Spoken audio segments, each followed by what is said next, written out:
Welcome, everybody, to my Power of Connection broadcast for my LinkedIn Live. This is the 11th one. It's 8:30 a.m. I'm a couple minutes late, but 8:30 a.m. Where I do my show every Monday to Friday Eastern Standard Time. So happy Friday to everybody.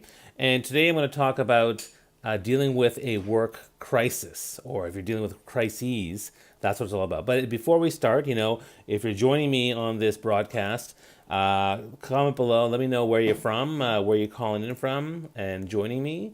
If you want to bring people to conversation, feel free to tag other people, and they can start chatting with us as well. And and eventually, I'll start asking you to maybe share your own thoughts on what I'm talking about, and as well as your own kind of philosophies in dealing with different crises. So that's really what this one's all about. And I'm glad to have you here. And here we go. I'm just I'm just loading up the other, because I manage this feed, and then I have a managed other feed where I can see the different comments and stuff. So hope people are here and excited to chat with you all today. So let's see here. And now that it's Friday, I don't really, I'm not having as many. I'm not having as many. Like I only do Monday to Friday. So on Saturday and Sunday, I sometimes might do a feed, but I haven't really decided on doing that. But if I did, you guys will be the first to know of doing so. But for the most part, I try to keep it pretty casual. If I do kind of pop up on a Saturday, and the reason I'm doing these broadcasts every day is because it's a good way to start the day and have a conversation with people who are on LinkedIn to talk about the different aspects of our professional lives that we're dealing with, or we're struggling with, or whatever it might be. And that's kind of one of the reasons why I'm here, to kind of share my thoughts. And but let's get right into it. And I can't seem to find the feed for some reason, so I'm not sure why that is. Hopefully this is broadcasting. If it's not, then I guess it's just going to be a video that I upload at a certain point. So let me just check for a second here. Um, all right, so Ananda, you're not doing anything with your download, are you? No, you're not doing anything? Okay. Looks like I'm online. Looks like everything's good. For some reason, it's not showing up on my feed, so um, yeah, it's very odd. So I'm just going to look. I'm just going to check. Hey, here's a work crisis. My LinkedIn Live feed's not working. What's going on here? So there's another one to look at. I'm not sure why. So I'm just checking on my laptop here to see what's going on. Okay, I don't see anything here. Um, yeah, that's weird. It's not working. Okay, so I can't see uh, the feed on my profile. So that's a bit odd for me. So it does say that on this app that it's live. It says right over there that everything's live.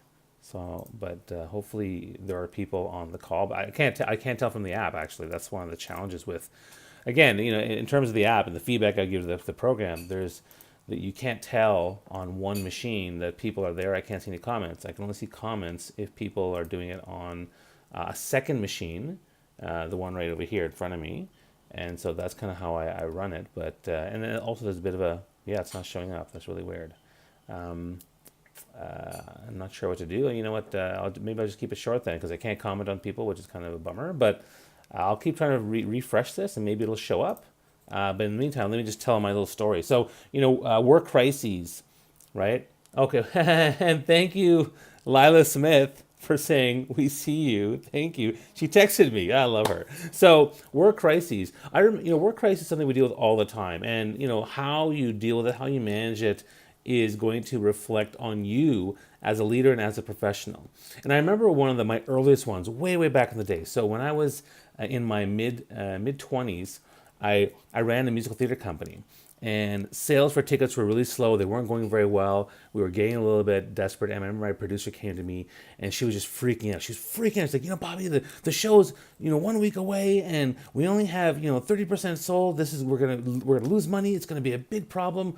Oh, I'm freaking out. Like, I'm so upset. And I said, okay, I understand what you're saying, and I feel that. What are you gonna do about it? She's like, what? Like, what are you gonna do about it? It's like, I don't know. I said, okay, well, that's the thing. We have to figure out, here's a crisis, here's a situation. What are we going to do about it? And so I said, I'll tell you what I'm going to do. I'm going to call some newspapers and get some PR. I'm going to call every friend. I'm going to call like 20 of my friends. I'm going to tell the cast and the crew to call 10 of their friends. I'm going to hustle this thing as best I can. I'm going to go out there maybe door to door. I put an ad in the paper and spend $30 on doing that. Anything I can do to try to bring some attention to this show. But I'm going to hustle this thing and I'm going to do what I can. Now, that's what I'm going to do. Can you help me? And she's like, yeah, I definitely could help you. I said, okay, great. And I think one of the things happened afterwards, and actually, she and I are still in touch, like after 20 years later. Her name's Monica, and she's awesome. What happened, one of the things that happened afterwards, the feedback is like, Bobby, like I really appreciated that. Number one, you were very calm about it. You didn't go, put my hair out. You didn't do that. You were very calm. And the second thing was, you were like, here's the action. Here's what needs to get done. Now, that was back in my 20s, and I can tell you that even now in my 40s, I still struggle with it sometimes. But one of the things that I've learned in dealing with crises is, number one, stay calm. Stay calm.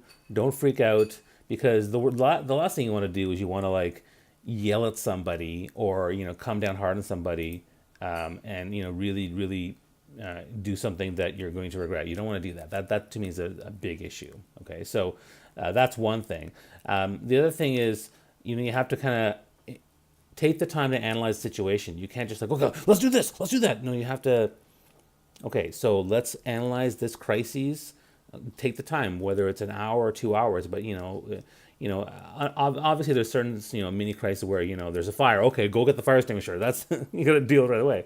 But other business decision type things, you can take a little bit of time to then really analyze and process. Okay, now what are we going to do based on what's happening, right? And then try to figure that out. And that is another really, really important thing to be able to do. So take the time to analyze it. I mean, obviously don't take weeks, right? But take enough time to clear your head, get some calmness, right? And then start thinking about, okay, what can I do to fix this situation, right?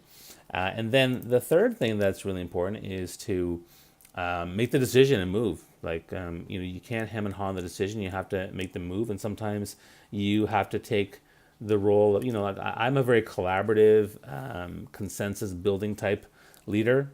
And so that's good in some ways, but I think for crises, it could be bad. And so one of the things that was happening recently to me was I had a work crisis recently, and I didn't just move. I just had to move really fast and make it happen. And so I made the decision, made the call. And what's interesting, actually, in the one that happened recently, just this week, I made the call, and then part of me was stressed out about telling everybody the decision I made. But it's my the ball is in my court anyway, because the buck stops with me as the CEO, right? So, but then I told my senior team, and we discussed it. And then all of a sudden, a new alternative came, and I went with it, which is interesting, because so the fourth thing when it comes to the crisis is that make sure you definitely ask some of your key people, because maybe they'll come up with something that you hadn't thought about.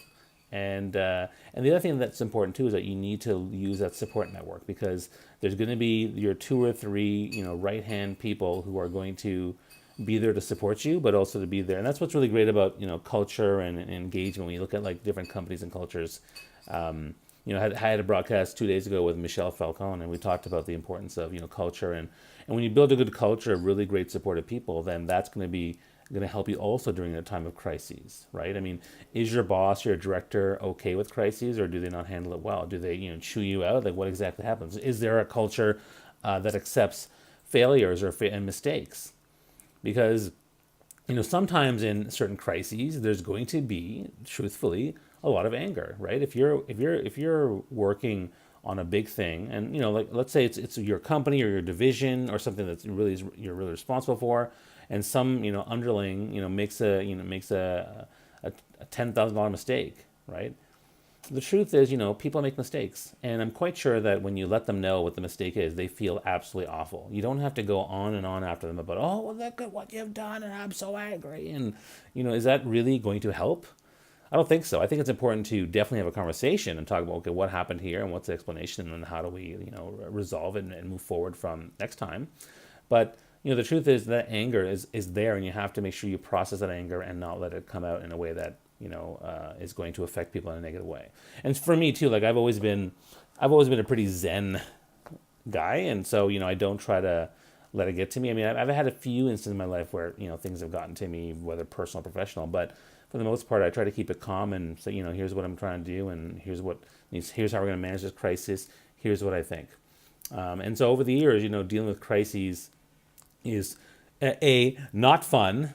Nobody likes to deal with crises, but B, dealing with crises is going to happen, and you have to make sure you are ready to deal with it. In fact, some organizations should probably have some sort of protocol in place. I mean, I don't have one, but maybe I should, or as my company grows, I can have one. When my theater company back then, I didn't have a protocol.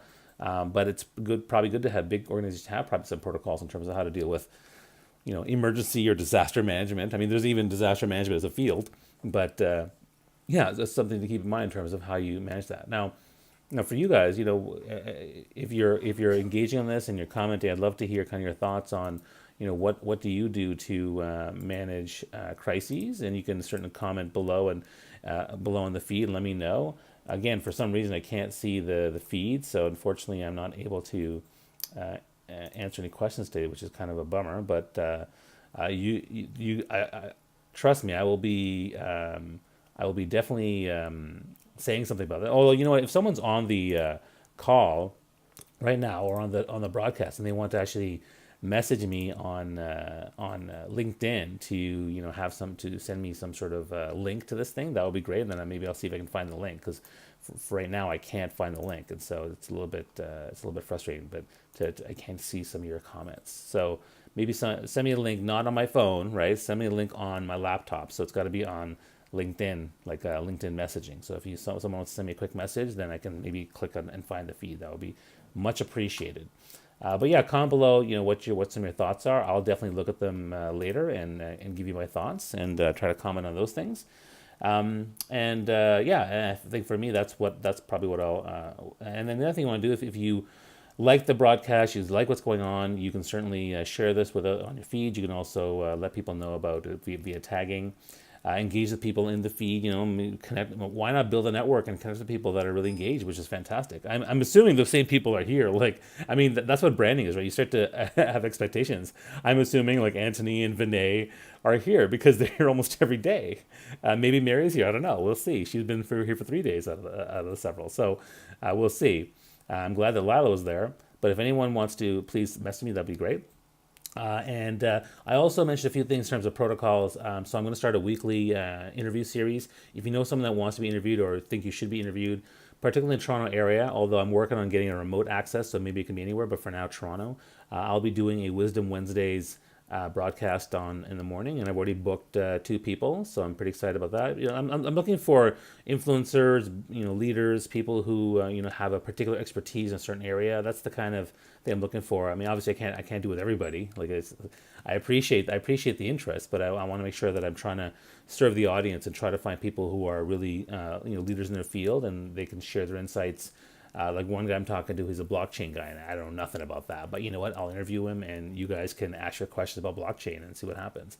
Another one's a parenting expert and how parenting conflicts with work and how professionals can deal with that. So that one's, I believe, in June. So Allison Schaefer. So I'm very excited about that. So let me know what you think, and also I might be popping in later today, like maybe 4:30, and just say hey, and share like a quick nugget or tip. I think that would be a really great way to go. That's kind of one of my plans. So so that should be pretty good. Any other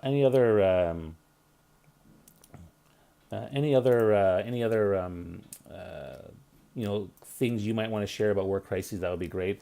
For me, again, they happen all the time, and I think that the other thing that happens too with work crises that I personally struggle with is the constant reliving that moment in my life. So I'm a chess player, and I grew up playing chess. I was a chess nerd, and one of the things about chess is that you analyze every single move, right? And you analyze 10 steps ahead. You analyze 10 steps behind what you did, what you did, what you didn't do, what you could have done. And so I think one of my challenges post crises is I will analyze to death what happened. I'm thinking about it like a day after, a week after, a month after. What could I have done differently? How could I have changed things? In some ways, that's good because it means that you care to deliver the best, and maybe you'll learn for next time. But sometimes it's not good because you end up, getting a bit too caught up in it, and so therefore you can't really make the most of that. You get a bit caught up, and then it gets in the way of your growth and things like that. So I think that gets to be a bit of a challenge as well. So again, that's an important thing to know about dealing with crises. Now, the other thing that's also interesting that I should talk about crises too is that if crisis keeps happening, right? So if it keeps happening in your workspace, then that's a challenge. You need to make sure that why does this stuff keep happening? So because it shouldn't happen again. The same thing. If the same mistake happens and it becomes a crisis again, then you have to make sure, well, why is this happening again? And if that does happen, then that's a sign of a gap in the business, or a gap in the workplace culture, or a gap in the division. So you want to make sure that if they happen often all the time, that's going to be something you have to address. Now, if you are an employee and there's crises all the time, and let's say your boss is yelling at you, "There's a crisis," and it happens every month or two, okay, maybe there's a possibility of a toxic workplace. Have you ever worked for a company where the way they dealt with crises was not really good? I actually do remember a time when I worked in corporate where the manager and the boss, everything seemed to be a crisis all the time. Like every couple of weeks or something big happened. We had to stay late and let's get this done and forget everything you're doing. And it's like, man, like this is quite frequent. Frequently we're having crises, and it's like, okay, is it really a crisis? Because I'm just doing my work, and we can plan for these things a little bit better. And it was kind of surprising to see how that happened and how people were just always so into that. So, and of course, I left that organization, and I'm glad I did because it's not worth it. A lot of people, particularly in places where there's a lot of work crises, there's a lot of stress, right? Stress from the boss, stress from the team, stress from whatever, and in the long run, for some, it's not worth it. You may want to try to find a change of situation for yourself, because I don't think that you should you should really stand for that. You should always try to find a place that works well for you, that is harmonious, that a team that works well. And just to the point that Michelle made 2 days ago, that having a great workplace culture where everyone is driving to their success and doing well, working together, and communicating, but it's still a fulfilling workplace. Happiness and fulfillment is so important. Then that's good. And if that's not happening, then you need to revisit where you're at and what you're trying to do, and is it worth it?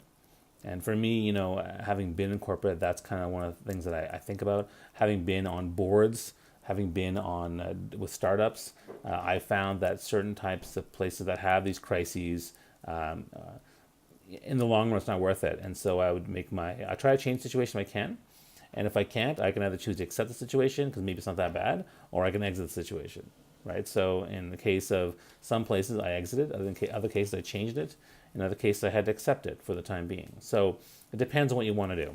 All right, so that's my thoughts today on dealing with work crises. I don't see the feed, unfortunately, so I can't comment on your stuff. If anyone last minute can send me a LinkedIn message right away and send me the link to this feed, I would appreciate it, and then I could probably engage. But unfortunately, I don't think it's going to happen. But I do appreciate your time. And again, I'll be here every Monday to Friday, 8:30 a.m. Eastern Standard Time.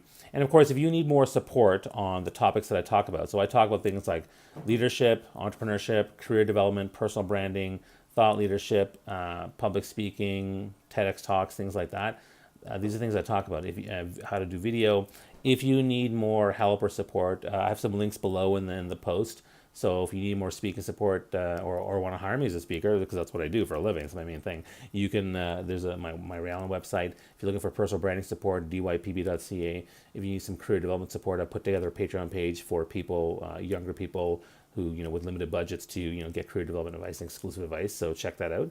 And then finally, if you need more help with the video, you can look at the Mastery of Video program that I'm doing with String and Carrie Twig. So yeah, I think in the meantime, I think that's all I have for today. It's been, someone sent me a link. Let's see if I can get on this thing. Someone sent me a link, then if it works, oh, wait, this might actually work. I might actually be here. Because if there are questions, I would like to answer them. And, oh, look, I see some. Okay, look at this. That's nice. Okay, so now I see people on the thing. All right.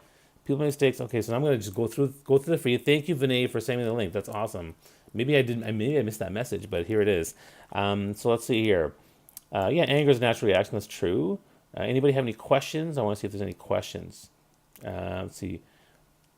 Interviewing startup founders. Yeah, good idea. So if anyone knows a startup founder in Toronto that's quite prolific and doing really well and doing some great stuff, tag them on this post. Let me know what they're all about and what they want to do. Yeah, it looks like there's not as many people on this broadcast today, so that's too bad. What are you gonna do though, right? So okay, we did the best we could, and I'm glad that I have you guys here, the loyal people. It's great. Thank you so much for coming by. If anybody has any other questions, let me know, and I can certainly answer them. But I don't see any specific particular questions. So in that case, I think that we'll probably just end the call and wish you all a very what they're all about and what they want to do. fantastic It looks day. like people. Here we go. Here's a question. Look at that. Okay, now I'm seeing questions. Look at this. Okay. What drives me every day? All right, let me give you that one, baby. So what drives me every day is my why statement. So my why statement that I've worked on, it's evolved over years, but my why statement is that there are lost, stuck, or unfulfilled leaders everywhere. And that's my why statement. What that means is everywhere I go, I meet people who feel lost in their career, stuck in their jobs, unfulfilled in their relationships. And so that why statement drives everything I do in terms of my content, the speeches that I do, the interviews that I do, the podcasts I do, what kind of training I do. It's about helping people that are feeling that way. Now, but it also works really well in my entire life because I help my kids because they might feel lost, stuck, unfulfilled. I help my family and friends if they're lost, stuck, or unfulfilled. But it also focuses on work in terms of people who are trying to do career transition. And if you look at like when it comes to personal branding, career development, speaking, everything I do is about helping people in that area. So that's a really big thing that I do in terms of my work. All right. So any other questions? What drives me every day? Let's see here. Paranoia. I'm just going to read. So, okay, here's another one. How do you overcome fear before public speaking? The one that your stomach kills you hard. Well, I mean, in order to overcome fear, I've taught workshops on public speaking. In fact, I should mention we're doing a storytelling LinkedIn Local Meetup Toronto on May 14th next week, and it's all about presenting live and online. So one of the questions will be, how do you present and overcome fear? The general way to overcome fear, there's three things you do. Number one is you make sure you really research and know your material like as best as you possibly can. Make sure like you're one of the smartest people in the room on that topic. That's number one. Number two, you organize your stuff in a way that's clear to you and clear to everybody else, but also allows you to have some more confidence. And number three, you rehearse it over and over again. And those three things will allow you to take the jitters down. They won't go to zero. They're not going to go to zero. I think it's going to lessen it because if even I get jitters before every speech because it means I care, right? That's why we have jitters. That's why we have fears of speaking. And then the last thing I'll mention is that to overcome your mindset. Don't think of yourself as a speaker. Think of yourselves as a teacher, right? What is the thing you want to teach people? Think about your audience and how they care, and then go out there and do your best. And with practice, you'll get better and better, and the fears will subside. They won't go away completely, but they will subside. Rafia asks, "What gives you the motivation to do what you do?" Well, I already mentioned it before. It goes back to my why statement. So the same answer to that question. It motivates me and it drives me because your why statement really is your catalyst. It's your call to action. You feel people's pain point, and then you just deliver on that at the one thing. Well, here's a random question. How did the Eaton Center's violent event affect your ability to focus on work stuff? Wow, Emily, okay. So if people don't know this, many years ago, I was at the Eaton Center, which is a big Toronto mall, having dinner with my family, and then a shooter showed up, and I saw him like 30 feet away, and he shot like several times. And we all dove under the table, and it was really a scary, traumatic event. But after it was over, we came outside and we're trying to figure out what to do. And her question is, how do I focus? Well, to be honest, Emily, I'm pretty good at compartmentalizing things. One of the things I did, though, is that after that very night, I talked to everybody. In fact, I had a bunch of media calls because what had happened was I tweeted that there's a guy shooting and everyone dove under a table and it's crazy. But I didn't actually tell anyone that I was okay. I just said, here's what's going on because I wanted to get the news out when I got outside. and apparently everyone that thing got retweeted hundreds of times, and I got calls from media agencies. So I started talking to all of them, and I found the talking really calmed me down, which was really good. Processing it, talking about it, really calmed me down. And then after it was over, compartmentalizing it is something I'm really good at. I've always been good at being able to deal with three crises at once in different. If I have a crisis at work and one at home and one with my health, I can compartmentalize them and deal with all of them individually. I'm pretty good at that, and so to be honest, it didn't affect me that much, Emily. I appreciate the question though, but I think that one was processing in that day and talking to lots of people. Number two, compartmentalizing was a big help for me.